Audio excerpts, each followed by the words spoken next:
सदर ममलिकत आसिफ अली जरदारी से वज़ीर-ए-आज़म शहबाज शरीफ की ऐवान सदर में मुलाकात। मुल्क की मजमूई सियासी, मुआशी और सिक्योरिटी सूरत हाल पर गुफ्तगू। पार्लियामेंट में कानून साजी के अमूर पर भी बातचीत।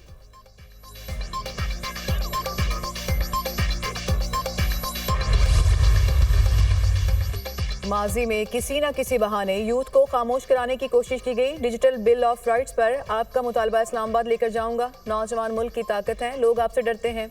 बिलावल भुट्टो जरदारी।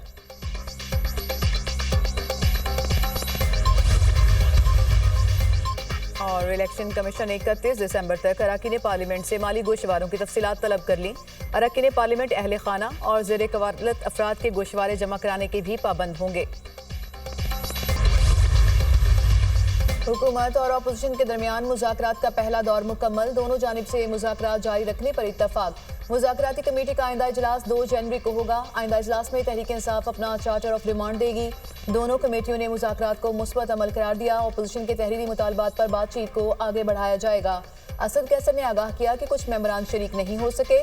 सेनेटर इरफान सदीकी ने हुकूमत और अपोजिशन मुज़ाकरात का एलामिया पढ़कर सुनाया।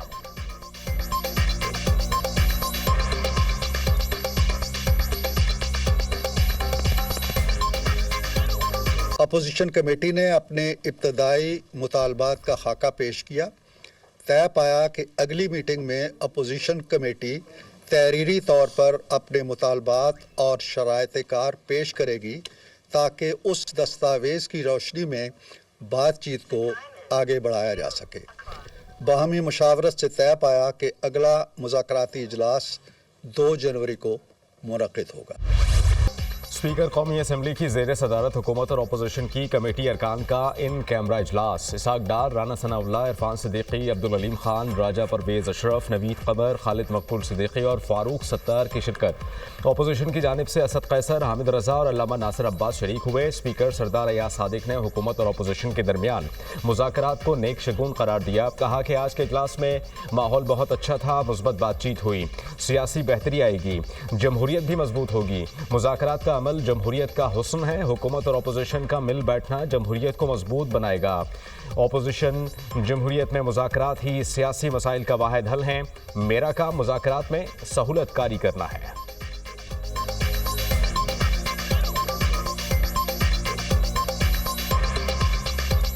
माहौल बहुत अच्छा था और मुझे उम्मीद नज़र आती है कि अगर हम सब मिल के सर जोड़ के पाकिस्तान की बेहतरी के लिए जो कि अहद भी करते हैं और कोशिश भी करेंगे, काम करना चाहते हैं, इसमें सियासी बेहतरी भी आएगी, जमहूरियत भी मुस्तहकम होगी।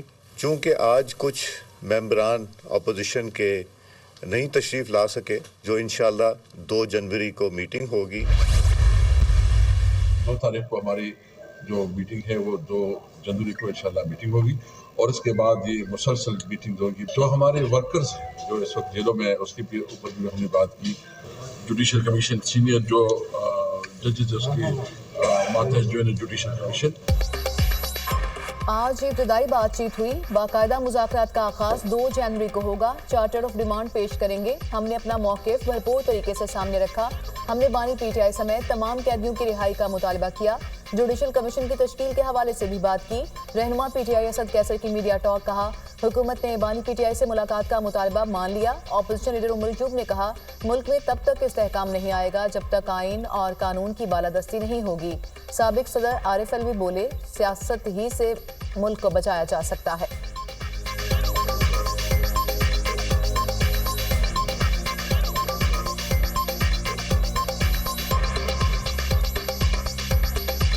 मैं तो हमेशा ये कहता रहा हूँ कि जो हुक्मरानी कर रहे हैं उनसे मुज़ाकरात होने चाहिए और अब आप इसके आगे लगा दीजिए मुज़ाकरात उसके दरमियान होते हैं जो पावर्स हैं।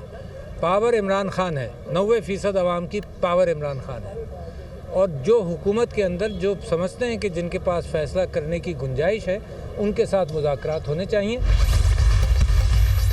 पॉलिटिकल डायलॉग से ही दरमियानी रास्ता निकलेगा। दोनों अतराफ से खुले दिल के साथ बैठें, फरीकैन एक दूसरे की बात सुनें और फिर कोई रास्ता निकालें। ये नहीं हो सकता कोई 100% एक दूसरे की बात मान ले। अगर पाकिस्तान तहरीक इंसाफ हमें चोर कहती थी तो हम भी बहुत कुछ कहते थे। राना सनाउल्लाह की मीडिया टॉक, कहा कि जब हमें सियासी इंतकाम का निशाना बनाया जा रहा था तब भी कहा था कि चार्टर ऑफ इकोनॉमी करें। राजा परवेज अशरफ ने कहा कि डायलॉग का शुरू होना खुशाइंद है, इदारों के खिलाफ प्रोपेगेंडा रोकना चाहिए।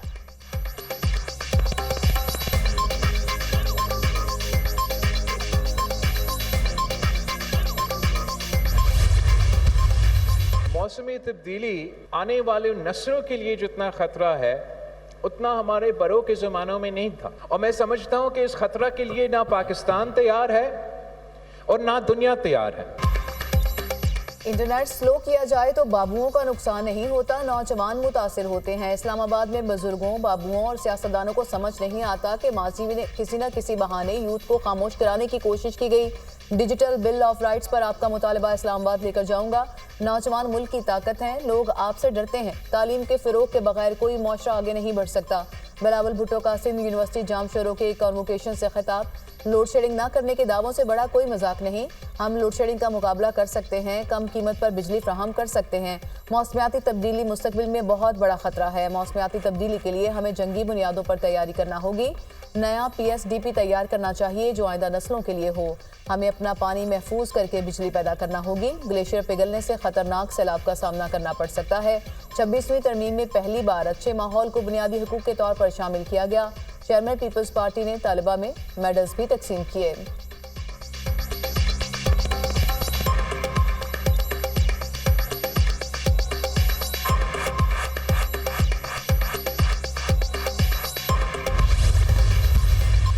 गाली देना, बदतमीजी करना, गिरबान पकड़ लेना, बड़े छोटे का लिहाज ना करना, ये हमारे एथिक्स नहीं है। इस तरह की मुझे स्लैंडर कैंपेन्स का सामना करना पड़ा, कैरेक्टर असैसिनेशंस का सामना करना पड़ा, सिर्फ और सिर्फ जो सियासी मुखालफत है उसकी बुनियाद पर।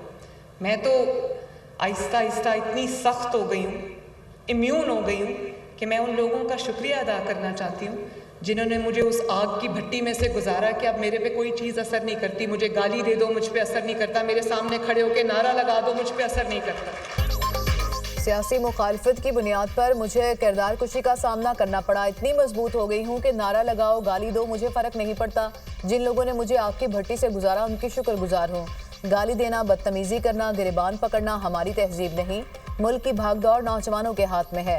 वज़ीर-ए-आला पंजाब मरियम नवाज का तकरीब से खिताब, कहा 30,000 स्कॉलरशिप्स इस साल दे रहे हैं। 60% स्कॉलरशिप सालिबात को दिए गए। आइंदा साल 50,000 स्कॉलरशिप देने का प्लान है। मुल्क का मुस्तकबिल महफूज हाथों में है। मुखालिफिन कहते हैं कि अवाम का पैसा है, अवाम में जा रहा है। ये पैसा पहली हुकूमतों के पास भी था तो बच्चों को क्यों नहीं मिला?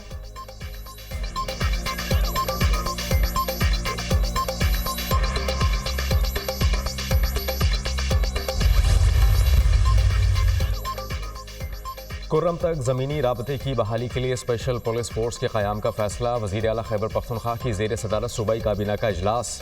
ज़िला कुर्रम की सूरत हाल पर सूबाई हुकूमत के इक़दामात पर ब्रीफिंग। पाराचना रोड को महफूज बनाने के लिए मुस्तकिल चेक पोस्टें कायम करने का फैसला। दोनों फरीकों के दरमियान मुआहिदा होने के बाद सड़क खोली जाएगी। 1 फरवरी तक इलाके में कायम मोर्चों को मिसमार करने और तमाम गैर कानूनी हथियार जमा करने का भी फैसला। कुर्रम का मसला दहशत गर्दी का नहीं, 2 ग्रुपों के दरमियान तनाज़े का है। इलाके के लोग अमन चाहते हैं। कुछ अनासिर फ़िरका वाराना मुनाफरत से हालात ख़राब करने की कोशिश कर रहे हैं। ये अनासिर मसले को दूसरा रंग देने के लिए गलत बयानियाँ बना रहे हैं। इलाके में गैर कानूनी भारी हथियारों की भरमार है। इतने भारी हथियार रखने और मोर्चे बनाने का कोई जवाज़ नहीं। तीरा और जानी खैल में ऑपरेशन का कोई फैसला नहीं हुआ। वज़ीर-ए-आला खैबर पख्तूनख्वा यमीन गंडापुर की गुफ्तगू। खैबर पख्तूनख्वा हुकूमत की कुर्रम में अमन व अमान बरकरार रखने के लिए विफाक से FC की तैनाती के लिए दरखास्त। पेशावर को हाट बन्नू DI खान मालाकंड के लिए खुसूसी बम प्रूफ गाड़ियां खरीदने के लिए ग्रांट जारी। अमन व अमान को खराब करने वालों को दहशतगर्द करार दिया जाएगा। इजलास में फैसला।